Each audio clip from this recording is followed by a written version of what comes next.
In the headlines, President Buhari in farewell broadcast says he's leaving Nigeria better in 2023 than in 2015. Peter Obi says swearing in illegal, vows to reclaim mandate. Governor Mai Mala Buni pardons 115 inmates in Yobe State. And on the foreign scene, voting starts in Turkey's presidential election runoff. Hello and welcome to Trust TV News Update. I'm Aisha Salihu. Thanks for joining us.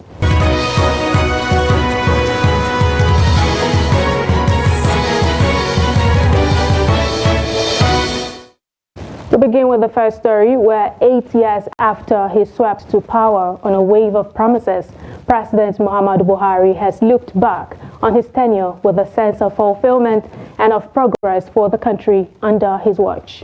On Sunday morning, in his final broadcast to the nation, the president admitted challenges to his administration and grieved for children in captivity and the loss of lives to insecurity. But his summary was clear. Celebrating another peaceful transition of power from one elected government to another, he called for accountability. The president had promised to tackle insecurity, fight corruption, and strengthen the Nigerian economy. Promises critics have accused him of failing badly on. In his broadcast, the president admitted that he started his tenure with a great deal of promise and expectation before moving to defend his performance and stating his conviction that the incoming administration will quicken the pace of this work to see a Nigeria that fulfills its destiny to be a great nation. President-elect Bola Ahmed Tinubu calls on Nigerians to stand together with the incoming administration to birth a better country. He spoke on the significance of democracy in driving Nigeria's sustainable development during Inauguration Lecture on Saturday in Abuja. Vice President-elect Kashim Shettima read Tinubu's speech at the event held at the International Conference Center. The report. Speaking at the inauguration lecture delivered by former Kenyan President Uhuru Kenyatta at the International Conference Center, Abuja, Tinubu highlighted the indispensable role of democracy as the cornerstone for nation's progress and prosperity, noting that the country stands at the precipice of a new era, where the ideals of democracy will guide the path towards sustainable development. For the first time in the contemporary history of Nigeria, I dare to be contradicted by anybody. For the first time, a sitting president provided the enabling environment for the conduct of a just and fair primaries in his political party. That was how President-elect Asiwaju Bola Ahmed Tinubu emerged as the flag bearer of the APC. The keynote speaker, former President Kenyatta, appealed to the incoming president of Nigeria to unite the country irrespective of ethnic, political, and religious cleavages that may exist.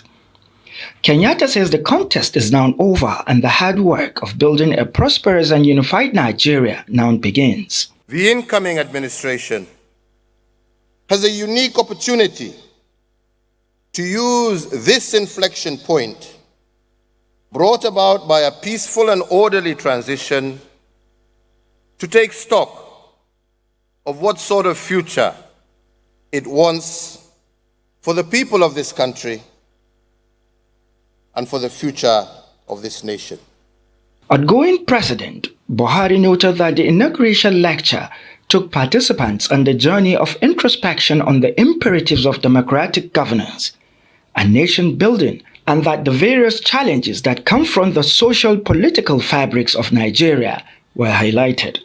We have delved deep into the theme of deepening democracy for development and explored the lessons that will guide us as we transition to a new era. Throughout this lecture, we have recognized the challenges and divisions that have tested the very fabric of our nation. We have confronted the harsh realities of inequality, the persistence of corruption, and the imperative to empower all citizens. But more importantly, we have unearthed the transformative power of democracy and the immense potential it holds for our great nation.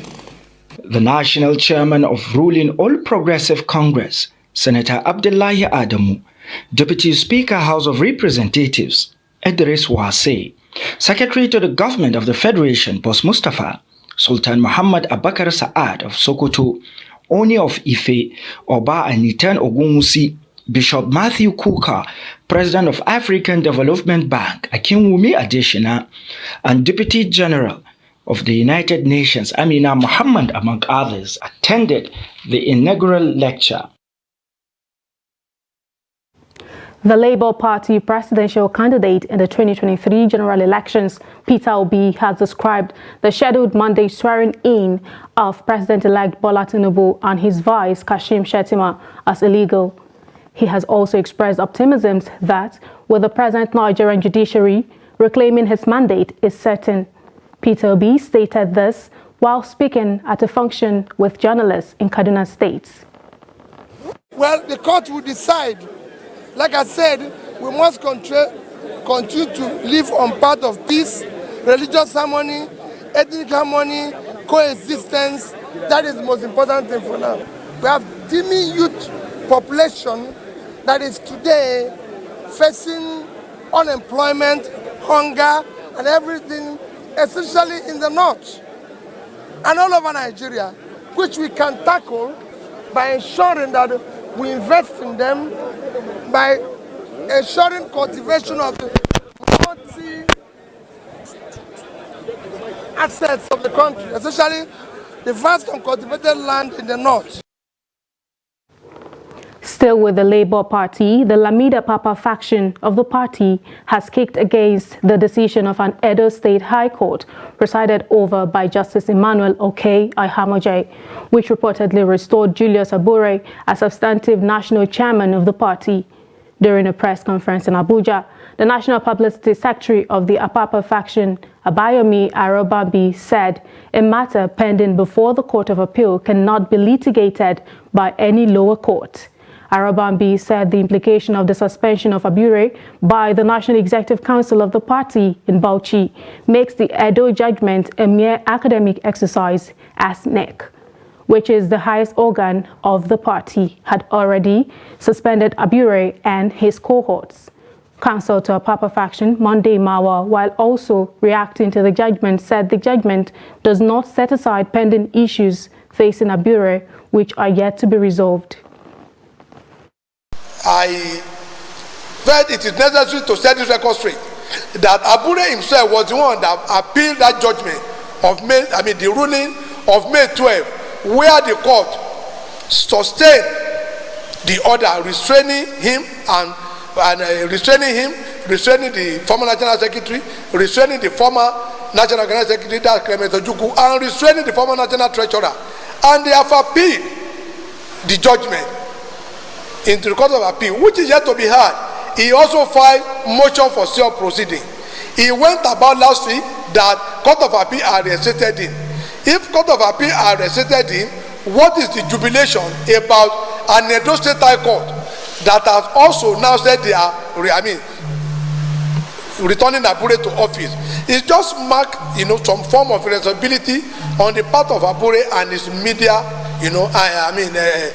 cohort.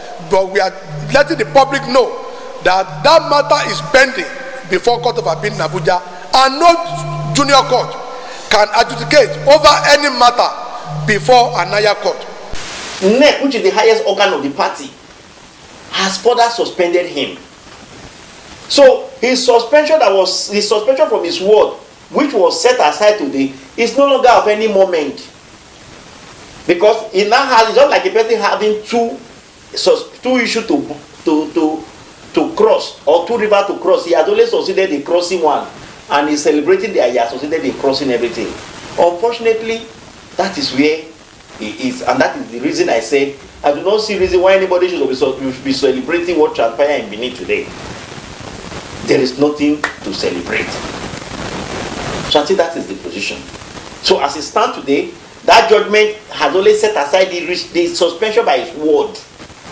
not the restraining order of FCT High Court. That restraining order still remains, and then the suspension of their suspension by neck still remains.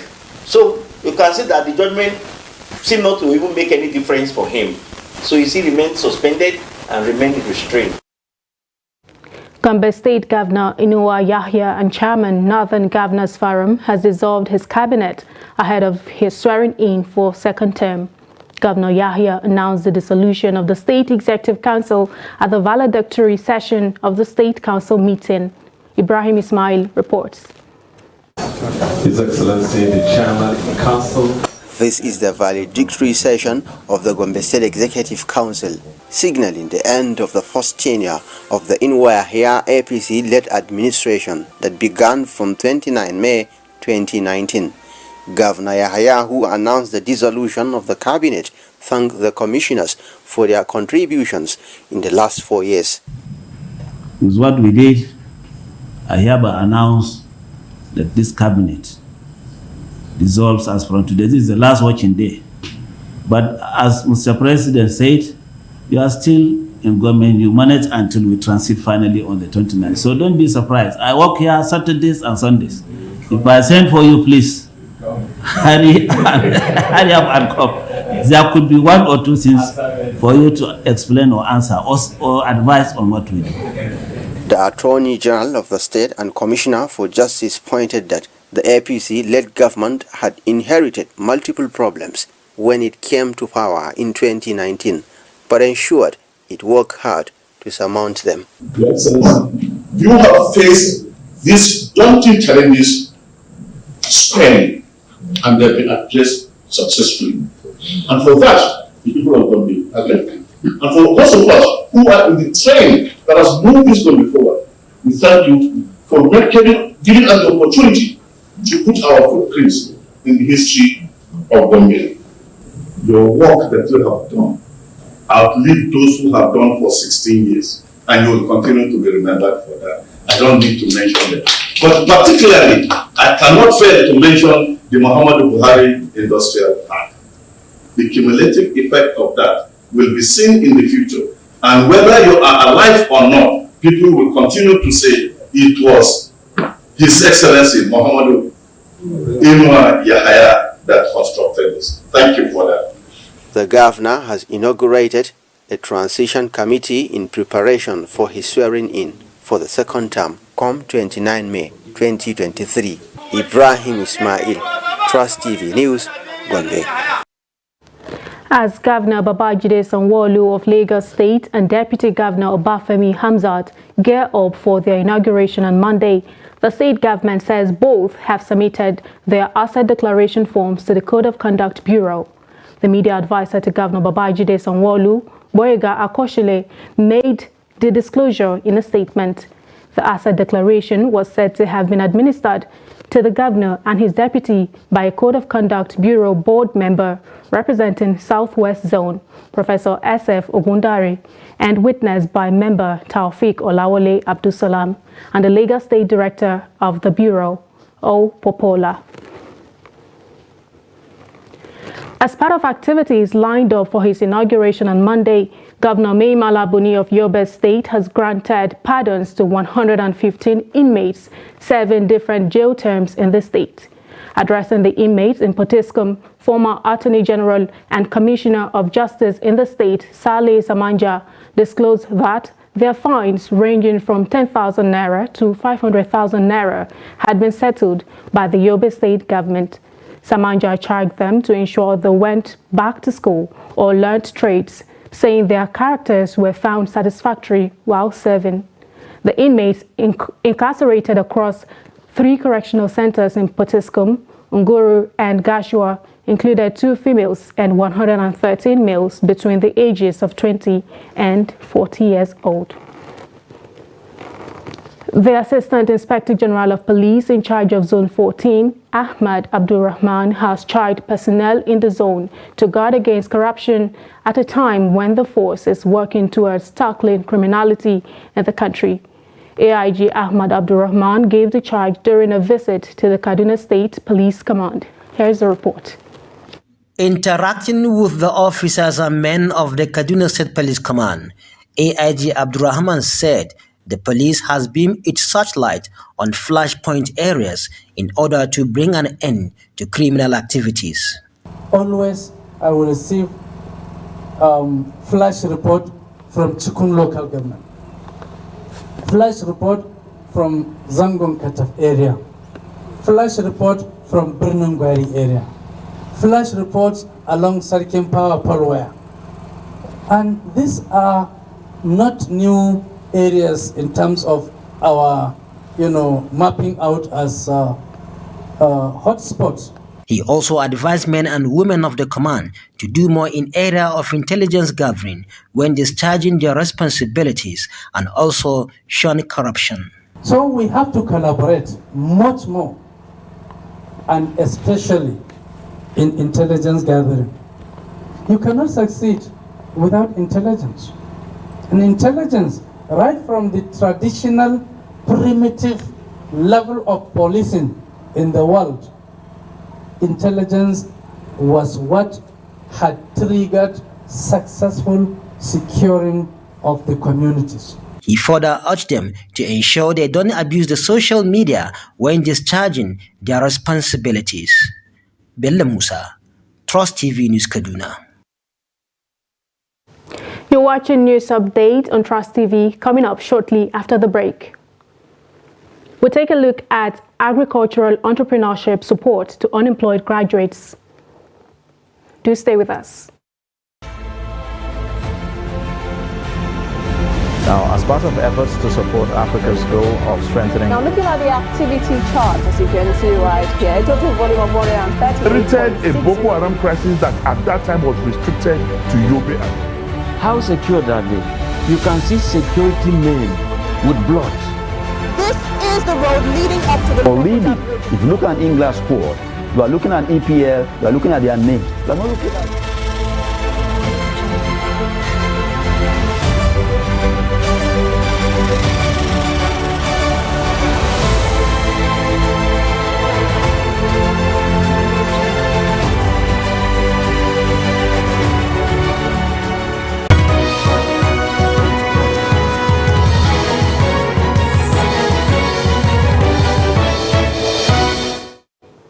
Welcome back. If you're just joining us, this is News Update on Trust TV.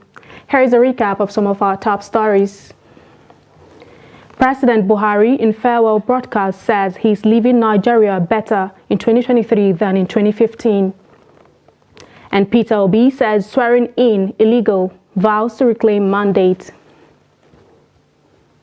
Moving on to more stories, most traditional libraries have received little or no attention in recent times, as majority of students and researchers now rely on internet for books and other forms of information. But despite the rise in internet-based sources, physical libraries still remain relevant, as some of the information on the internet might not be absolutely accurate, correct, or reliable, while others are completely unavailable. Hamido Yegbade reports that this is why students are calling for an overhaul of physical libraries. Take a look. Until recently, students and researchers dedicated substantial part of their time to visit libraries, to consult, read, and even borrow books.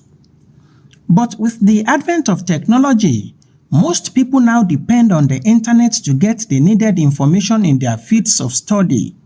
This has caused public libraries to suffer neglect, and many of them near moribund, especially owing to paucity of funds. Most of the libraries that I've gone to, they don't usually have books that are up to par or up to date.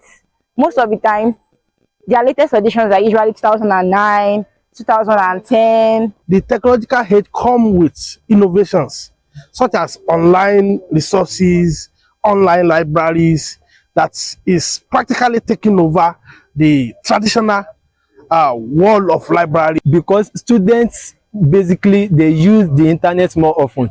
So if the materials that are needed, that are in the traditional library, are also provided to the internet library, then it can be more easier for students and every researcher to make their research online with the internet rather than going to the traditional library. Notwithstanding the online books, the traditional libraries are still very relevant, as some of the information on the internet might not be absolutely accurate, correct, and reliable. In most cases, there are some materials in library that are of essential use. So this link between traditional library and electronic library is still very there, because there is still a nexus or a sort of interrelationship.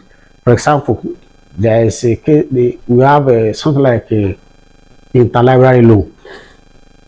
Then we have a case of a selective dissemination of information. Yes, information could be sourced online, and it is the librarians in the physical library who will work on that information query. Without the traditional library, even the electronic library will not be a reality. The students charge government to totally overhaul public libraries to meet the modern-day demands of library users. Amid Oyegbade, Trust TV News, Osogbo.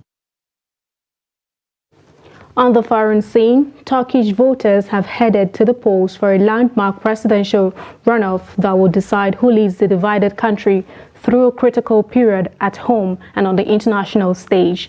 The nation is reeling from years-long economic crisis in which the cost of living has skyrocketed for almost every household. And the country is still in mourning after twin earthquakes in February that killed more than 50,000 people in Turkey and neighboring Syria. Sunday's runoff election is the first in Turkey's modern history and pits incumbent President Recep Tayyip Erdogan against opposition leader Kemal Kılıçdaroğlu after neither secured a majority in the first round, winning 49% and 45% of the votes respectively. On the heels of a poorer than expected showing by Kılıçdaroğlu's alliance on May 14, most polls now predict a comfortable victory for Erdogan, who has led Turkey for 2 decades as Prime Minister, then President. Polls opened at 8 a.m. local time on Sunday. Moving on to sports stories, Derek White scored a dramatic buzzer beater as the Boston Celtics continued their remarkable fight back from 3-0 down to level the Eastern Conference semifinals against the Miami Heat. With the Celtics trailing 103-102, Marcus Smart's last gap 3-point attempt bounced off the rim, but White tipped it in moments before the buzzer. No NBA team has come from 3-0 down to win a best-of-7 playoff series. The decisive final game takes place on Tuesday in Boston. The winners will face the Denver Nuggets in the finals, which starts on Friday. Chris Billam-Smith became the new WBO cruiserweight champion as the dethroned former gymmate Lawrence Okolie on a memorable night in Bournemouth. Fighting in his hometown in front of 15,000 jubilant fans, underdog Billam-Smith floored Okolie 3 times en route to a majority points victory. A frustrated Okolie was twice docked points for holding and grappling as he lost his unbeaten record. The judges' scorecards read 112-112, 116-107, and 115-108. Okolie, who was part of trainer Shane McGowan's gym before the pair split earlier this year, suffered a first career defeat in his 20th professional outing. With